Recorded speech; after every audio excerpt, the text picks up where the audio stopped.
Well, our next guest pioneered the theory of optimum currency areas, which laid the groundwork for the creation of the euro. Robert Mundell won the Nobel Prize in 1999. He's acted as advisors to agencies, including the IMF and the European Commission. Incidentally, those two organizations, they've been a little busy lately as the debate over Greece's fiscal picture does continue.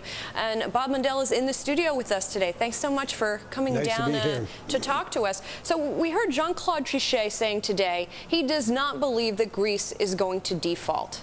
What do you think? Do you think he's right? Well, I think there's a 40% chance that it will default. So a 60% chance that it won't default. In that sense, I agree with Jean-Claude Trichet.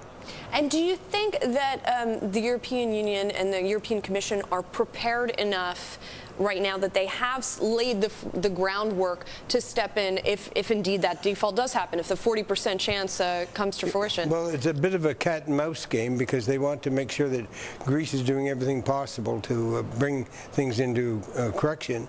And if they promise too much too soon, Greece might relax and might not realize the full significance. So I think but I think they're going to have to put up more money. What type of budget cuts is Greece going to have to make? What type of restraint are they going to have to show? Well, it looks to me as if they may have to cut back on a lot of the investment plans that have been done, not just ordinary, not expenditures, but investment plans, and postpone some of the projects they have.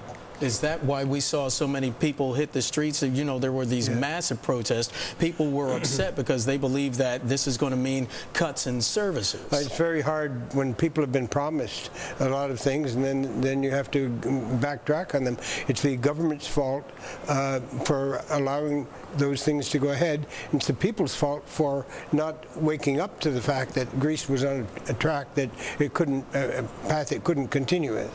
Well, when you look at this situation, of course, you have not only the parties of the EU on the one hand and Greece on the other hand, you also have the markets. And debt insurance now for Greek debt is at a record.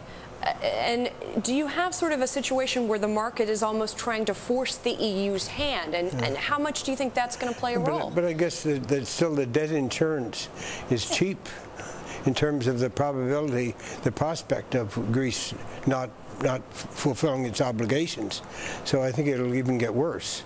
I don't think there's the market's trying to force the Europeans' hand to make some statements like this. I don't think it's a problem with that. I think it's that they're just making a bet that it's cheap to bet against Greece when the default probability is, well, I said 40%. That's pretty high now. I normally wouldn't think it's that much, but now I think it maybe is getting toward 40%. Last month, you told us here at Bloomberg TV that you believe the International Monetary Fund, the IMF, should be the extreme lender of last resort for European nations debating on how to fix the Greece prices. Has anything happened in that month to change your mind? Well, the deal that was struck meant that they weren't the lender of last resort. They cooperated with the Europeans at the same time, so they're joint lenders of last resort in the thing. I think that turned out to be the only feasible deal that could be negotiated, and I guess it's a good deal so far. But I think it's going to have to go more. There's going to have to be more money, and I think maybe it may require some money being put up by the European Central Bank to the governments to prevent that money to Europe. Is that something the ECB would do in this political environment? Well, I think that would be a good way, because I think it's in this period there's room for an easier monetary policy in Europe, and I think that this would do it. If let's say they could lend $50 billion to the governments that were going to lend to Greece, this would cover that debt and make it easier for them to lend. I have to ask you about the currency itself, the euro itself, since obviously you were involved upon the creation. And you have talked about, you've defended the euro even as all of this has been going on. I mean, but we're talking here not only about Greece, we're talking about concerns about Italy, about Spain, about Ireland.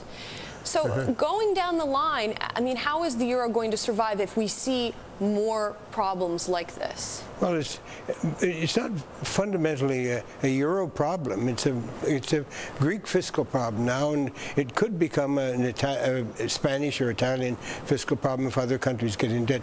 All governments all over the world, all in the Western world, are all in this bad situation. Very high. They've let debt levels get up to the point that their borrowing ability has gone way down. They've just assumed that every government is, if it can borrow and borrow it at low interest rates, then they'll borrow to the hilt. And they've done that, and they've overutilized. Now they're paying for it. Do you still believe that it would be okay for Europe if the euro went down to 130, 125? Would that help solve the problem? It would be better if it went down to 130, 125, 120. It started off at $1.18. Yeah. Then later it went down to 82 cents.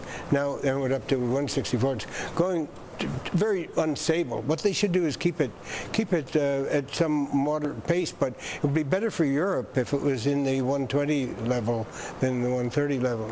All right, Robert Mundell, Columbia professor, economist, Nobel Prize winner, talking to us today about Greece, about the euro. Sir, thank you so much. Always a pleasure to have you on. Thank you. Thank you.